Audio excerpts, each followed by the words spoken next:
आज बुलेटिन में सबसे पहली खबर जो हम आपको समझाएंगे वो होगी, समझिए भरत तिवारी की हत्या या एनकाउंटर, क्योंकि ये मामला अब सुप्रीम कोर्ट तक पहुंच चुका है।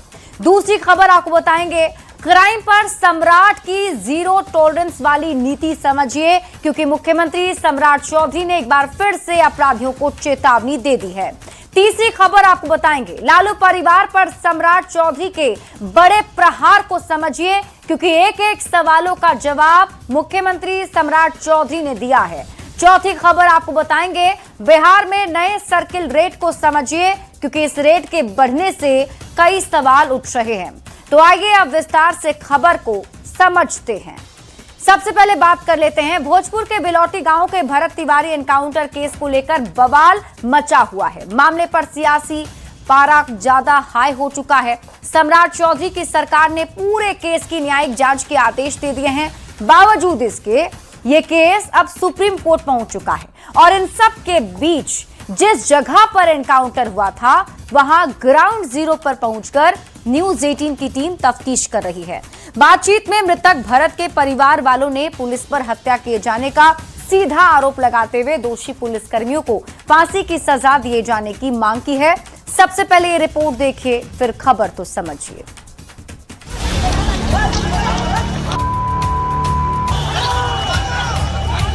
हमारे का अधिकार के दिया है पुलिस के। सिलेंडर हो जाने के बाद तो प्रश्न नहीं उठता है।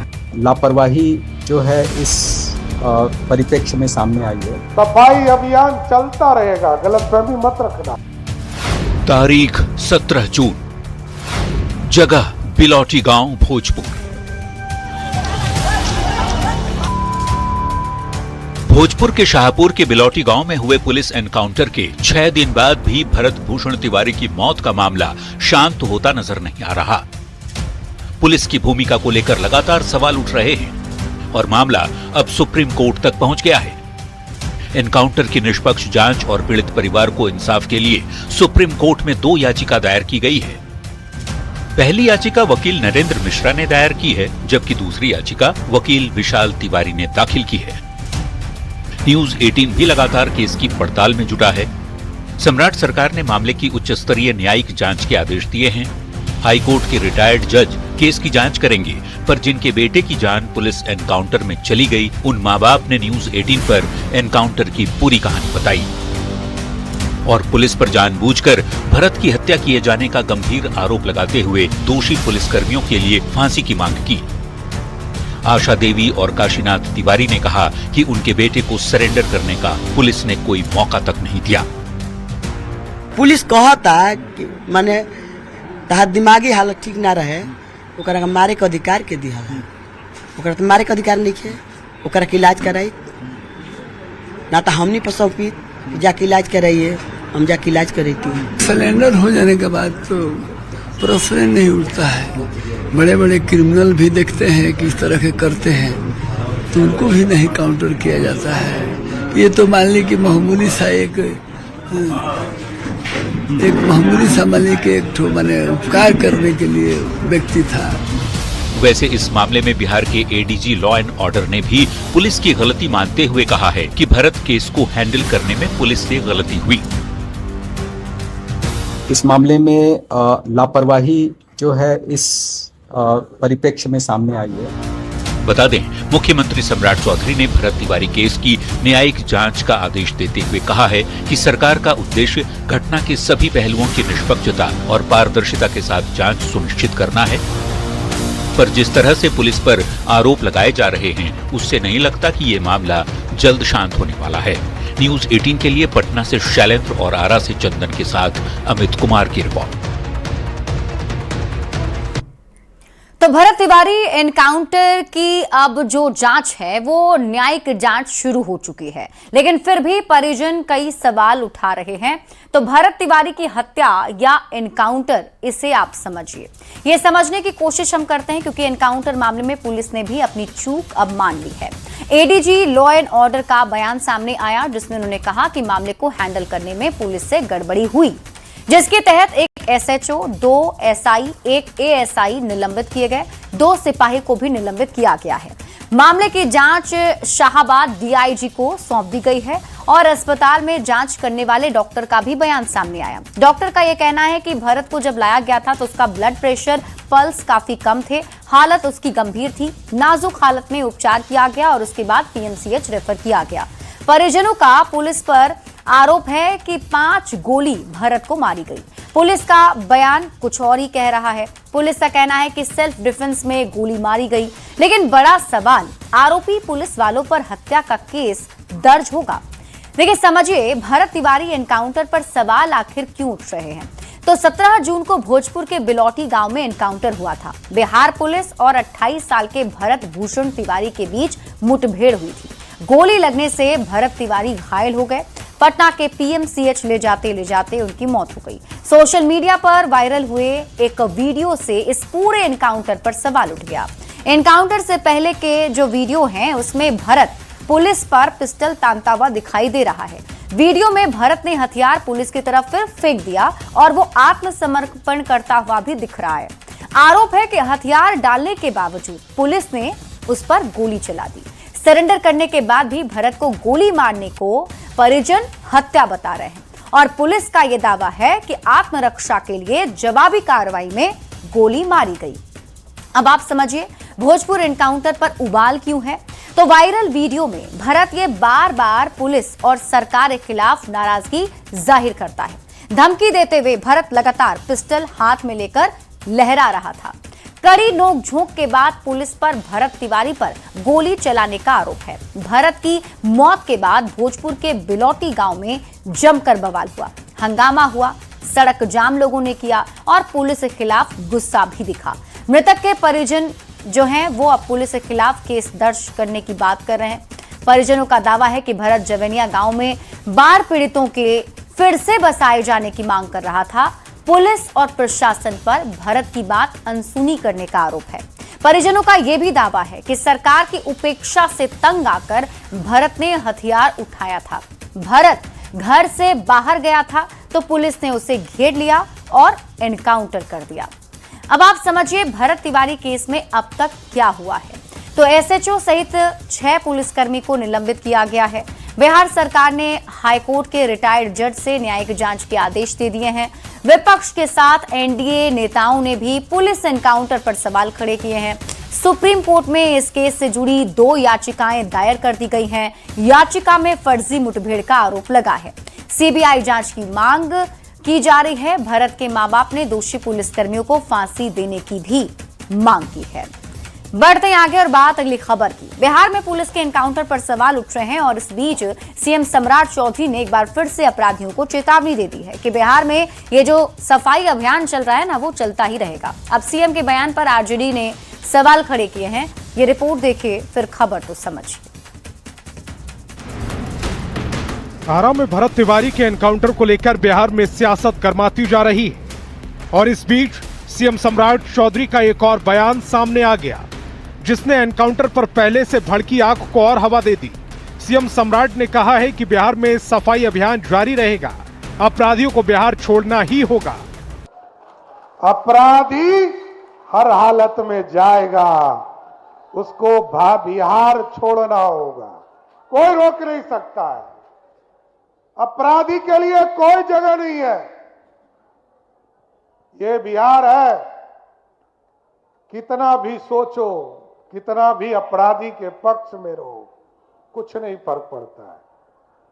सम्राट चौधरी हर हालत में बिहार को अपराध मुक्त बनाएगा। सीएम सम्राट का बयान आते ही आरजेडी ने पलटवार करने में देरी नहीं की और कहा कि एनकाउंटर से क्राइम कंट्रोल नहीं किया जा सकता, इसके लिए संविधान में कानून बना हुआ है। देखिए, माननीय मुख्यमंत्री जी जिस सफाई की बात कर रहे हैं, 21 वर्षों से तो एनडीए की सरकार है बिहार में, कितना गंदगी जमा किया था, क्यों अपराध बेलगाम है, अपराधियों का मनोबल क्यों बढ़ा हुआ है। फर्जी इनकाउंटर से अपराध कम नहीं होते हैं, एक कानून बना हुआ है। अपराध का सफाया बनाम एनकाउंटर की सच्चाई की सियासत बिहार में गरमाई हुई है। विवादों में चल रही बिहार पुलिस अब आगे किस तरह कार्रवाई करती है, इस पर सबकी नजर होगी। पटना से संवाददाता शैलेंद्र कुमार के साथ ब्यूरो रिपोर्ट न्यूज 18। देखिए, मुख्यमंत्री सम्राट चौधरी की तरफ से एक बार फिर से अपराधियों को सख्त चेतावनी दे दी गई है कि अपराधियों को बिहार तो छोड़ना ही पड़ेगा। अब आपको ये खबर समझाते हैं। अपराधियों को सीएम का सख्त संदेश आप समझिए। पुलिस एनकाउंटर पर उठते सवाल के बीच मुख्यमंत्री सम्राट चौधरी का ये बहुत बड़ा बयान है, क्योंकि अपराधियों को खुली चेतावनी सीएम ने दे दी है। कहा है कि बिहार में जो सफाई अभियान चल रहा है वो जारी ही रहेगा, यानी कि अपराधियों को बिहार छोड़ना ही होगा। वो कहते हैं कि आरा में भरत तिवारी के एनकाउंटर पर बिहार में सियासत काफी ज्यादा गर्म है। विपक्षी दल आरजेडी के सवाल पर मुख्यमंत्री का सीधा जवाब सामने आया कि कानून से खिलवाड़ करने वाले किसी भी हाल में बचेंगे नहीं। आरजेडी ने एनकाउंटर से क्राइम कंट्रोल नहीं होने की बात कही है। संविधान और कानून का आरजेडी हवाला दे रहा है। सीएम सम्राट चौधरी ने अपराध को राजनीति से दूर रखने की बात भी कही। तो क्राइम पर सम्राट की जीरो टॉलरेंस वाली नीति को भी अब आप समझ लीजिए। देखिए, अपराधियों को खुली चेतावनी दी गई है कि बिहार छोड़ो या तो शमशान जाओ। पुलिस को खुली छूट है कि अपराधियों पर 48 घंटे के भीतर कार्रवाई की जाए। पुलिस पर गोली चलाओगे तो गोली खाने के लिए तैयार रहो। बिहार में अपराधियों के लिए कोई जगह नहीं है। मुख्यमंत्री सम्राट चौधरी के पदभार संभालने के बाद ताबड़तोड़ एक्शन जारी है। 18 दिनों के भीतर पुलिस ने 5 एनकाउंटर कर अपराधियों को बड़ा संदेश भी दिया था। अब भरत तिवारी एनकाउंटर को लेकर विवाद है, सवालों के घेरे में पुलिस है, लेकिन सीएम सम्राट चौधरी की दो टूक है, किसी भी हाल में कानून के गुनहगार बचेंगे नहीं। और यही वजह है कि उन्होंने एक बार फिर से अपराधियों को सीधी चेतावनी दे दी। बढ़ते हैं आगे और बात अगली खबर की। सीएम सम्राट चौधरी ने लालू परिवार पर बड़ा हमला बोला है। सम्राट चौधरी ने बंगले और सुरक्षा पर चल रही सियासत के बीच लालू परिवार को खरी खरी सुना दी। सम्राट ने लालू परिवार के दिल्ली से लेकर महुआ बाग तक के बंगले को भी गिना दिया। सम्राट चौधरी ने बिना नाम लिए लालू प्रसाद को खलनायक भी बताया। सम्राट चौधरी के इस बयान के बाद सियासत सुलग गई है। ये रिपोर्ट देखिए, फिर खबर तो समझिए।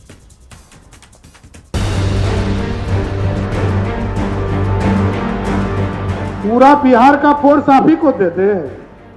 अरे अति पिछड़ा कर को सुरक्षा कौन देगा? बिहार में लालू परिवार की सुरक्षा और बंगले पर सियासत उफान पर है। 10 सर्कुलर रोड वाले बंगले और सिक्योरिटी को लेकर लगातार सुलग रही सियासत के बीच सीएम सम्राट चौधरी ने इस सियासत की आग को और भड़का दिया है। सम्राट ने लालू परिवार पर अब तक का सबसे बड़ा प्रहार किया है। सीएम सम्राट ने लालू प्रसाद और राबड़ी देवी को दो टूक सुना दिया।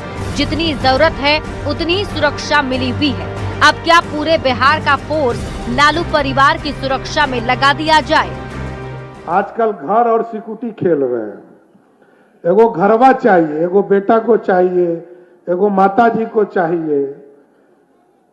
अभी उनके यहाँ 150 पुलिस वाला है, 150, लेकिन वो कहेंगे कि हमरा सब पुलिस वापस ले लिया। अब बताइए, पूरा बिहार का फोर्स आप ही को दे दे। अरे अति पिछड़ा कर को सुरक्षा कौन देगा? अरे आपको जितनी जरूरत है उतनी सुरक्षा है। लालू जी को बुलेट प्रूफ, राबड़ी जी को बुलेट प्रूफ गाड़ी, अब क्या चाहिए तो बता दीजिए। सम्राट चौधरी यही नहीं रुके, उन्होंने बिना नाम लिए लालू प्रसाद को खलनायक तक बता दिया। सम्राट ने कहा, जो सबसे बड़ा खलनायक है उससे डर लग रहा है। जो सबसे बड़ा खलनायक हो उसी को डर लग रहा है, इसका मतलब सुशासन ठीक हो गया है। सीएम सम्राट ने बंगले को लेकर लालू परिवार की बखिया उधेड़नी शुरू कर दी। सम्राट ने कौटिल्य नगर से महुआ बाग और दिल्ली से गोपालगंज तक लालू प्रसाद के बंगले का जिक्र छेड़ दिया। सम्राट ने कहा, जिन्होंने पिछड़ों की जमीन पर कब्जा किया है वो उसे छोड़ेंगे नहीं। और कितना घर है गिन पाया आज तक कोई? उनको कितना घर है? एगो राजा बाजार में अलग घर, कौटिल्या नगर में 5 गो घर मिला के एक घर, महुआ बाग में अलग कब्जा किए हैं, गोपालगंज में अलग कब्जा किए हैं, दिल्ली में अलग कब्जा किए हैं। अरे अब कितना कब्जा कीजिएगा? मैं तो इतिहास निकाल रहा हूं साथियों। 1990 से लेकर 2026 तक अति पिछड़ा समाज का जमीन किसने किसने कब्जा किया है, सारा हिसाब करूंगा। सम्राट चौधरी के ताबड़तोड़ हमले के बाद आरजेडी तिलमिला गई है। आरजेडी ने सीएम सम्राट पर तीखा हमला बोला है। ये लोग अधिकृत हैं सुरक्षा के लिए, और सुरक्षा मुहैया कराना सरकार की नीतियों में आता है, लेकिन आप इस तरह का प्रचार करते हैं, इस तरह का लोगों के बीच प्रस्तुतिकरण करते हैं, जैसे लगता है कि कहीं ना कहीं आप अपने स्तर से सुरक्षा मुहैया करा रहे हैं। बंगले और सुरक्षा के सियासी मुद्दे पर सीएम सम्राट चौधरी पहली बार खुलकर बोले। सीएम ने दोनों मुद्दे पर लालू परिवार को खरी खरी सुना दी। सम्राट के तल्ख तेवर और सबसे बड़े सियासी हमले ने सियासी पारा हाई कर दिया है। न्यूज़ 18 के लिए पटना से शैलेंद्र कुमार की रिपोर्ट। देखिए, बीते कुछ दिनों से लालू परिवार का बंगला और सिक्योरिटी को लेकर के कई सारे सवाल उठ रहे थे और एक एक करके सीएम सम्राट चौधरी ने आज सभी सवालों के जवाब दिए हैं, जिसमें उन्होंने लालू परिवार पर सम्राट चौधरी ने बड़े प्रहार किए। इसे आप समझिए। बंगला और सुरक्षा पर चल रही सियासत के बीच सीएम का लालू परिवार पर हमला देखने को मिला। सम्राट चौधरी ने लालू परिवार के दिल्ली से लेकर महुआ बाग तक के बंगले को गिना दिया और बिना नाम लिए लालू प्रसाद को खलनायक तक बता दिया। जो सबसे बड़ा खलनायक है उससे डर लग रहा है, ये बयान सम्राट चौधरी ने दिए। उन्होंने ये भी कहा कि जितनी जरूरत है उतनी सुरक्षा मिल रही है और उन्होंने ये भी बयान दिया कि क्या पूरे बिहार का फोर्स लालू परिवार की सुरक्षा में ही लगा दें। लालू परिवार के हर सदस्य को अपना बंगला चाहिए। मुख्यमंत्री सम्राट चौधरी ने लालू परिवार पर हमला बोलते हुए कौटिल्य नगर से महुआ बाग तक का जिक्र किया। दिल्ली से गोपालगंज तक लालू प्रसाद के बंगले का जिक्र भी छेड़ दिया। जिन्होंने पिछड़ों की जमीन पर कब्जा किया है उसे छोड़ेंगे नहीं, ये वादा भी जनता से कर दिया। अब सम्राट चौधरी के तल्ख तेवर से बिहार की सियासत गर्मा गई है और जिस तरीके से आरजेडी की तरफ से पलटवार किया जा रहा है उससे ये जरूर लग रहा है कि ये बात और ज्यादा बढ़ने वाली है। बढ़ते हैं आगे और बात अगली खबर की। बिहार सरकार ने जमीन का सर्किल रेट बढ़ा दिया है और सरकार का यह दावा है कि इससे किसानों को जमीन अधिग्रहण में फायदा मिलेगा। वहीं रियल एस्टेट कारोबारी इस फैसले से काफी चिंतित दिख रहे हैं। ये रिपोर्ट देखिए, फिर खबर तो समझिए।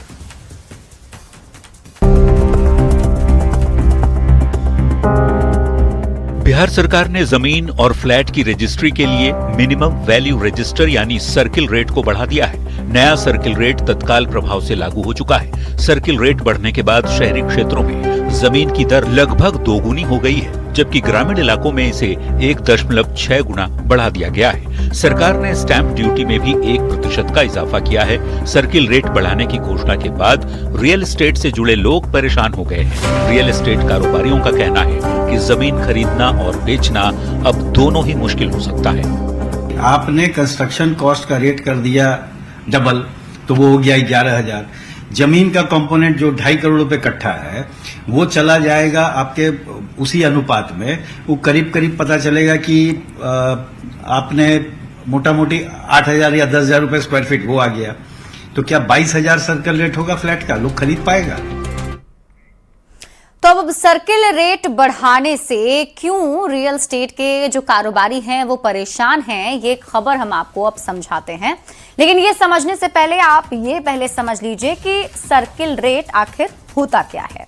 देखिए, जमीन या प्रॉपर्टी की न्यूनतम सरकारी कीमत जिस पर संपत्ति की रजिस्ट्री या ट्रांसफर किया जाता है, इसे राज्य सरकार या स्थानीय प्रशासन द्वारा तय किया जाता है। कुछ राज्यों में guideline value, ready reckoner rate या फिर कलेक्टर रेट भी इसे कहते हैं। रजिस्ट्रेशन शुल्क हमेशा सर्किल रेट के आधार पर ही देने होते हैं। यदि बाजार दर सर्किल रेट से कम है तो भी रजिस्ट्री सर्किल रेट पर ही होगी। सर्किल रेट एक ही शहर में अलग अलग इलाकों, सड़कों और सुविधाओं के अनुसार अलग अलग होते हैं। तो बिहार में तय किए गए सर्किल रेट को आप समझिए। पूरे राज्य में नए संशोधित सर्किल रेट लागू किए गए। शहरी क्षेत्रों में सरकारी दरें लगभग दोगुनी और ग्रामीण क्षेत्रों में 60% तक बढ़ाई गई है। 19 जून 2026 से बिहार में जमीन और फ्लैट की नई सरकारी दरें लागू हुई। कई इलाकों में कीमतें 2010 की तुलना में 60 गुना बढ़ गई है। पटना में 80 लाख डिसमिल हुआ जमीन का भाव। बिहार के बड़े शहरों में भी 16 साल में करीब 60 गुना तक जमीन की कीमत बढ़ी है। अब आप समझिए सर्किल रेट से किसे फायदा होगा। तो किसानों और जमीन मालिकों को इसका सीधा फायदा होगा। ऐसे लोगों को फायदा होगा जिनकी जमीन सरकारी योजना के तहत खरीदी जानी है। सरकार की ओर से सर्किल रेट से 4-5 गुना ज्यादा रकम लाभार्थी को दिया जाता है। तो ऐसे में अब इससे फायदा तो होने वाला है जमीन मालिकों को, किसानों को, लेकिन रियल एस्टेट के कारोबारी जो है वो इससे परेशान जरूर है।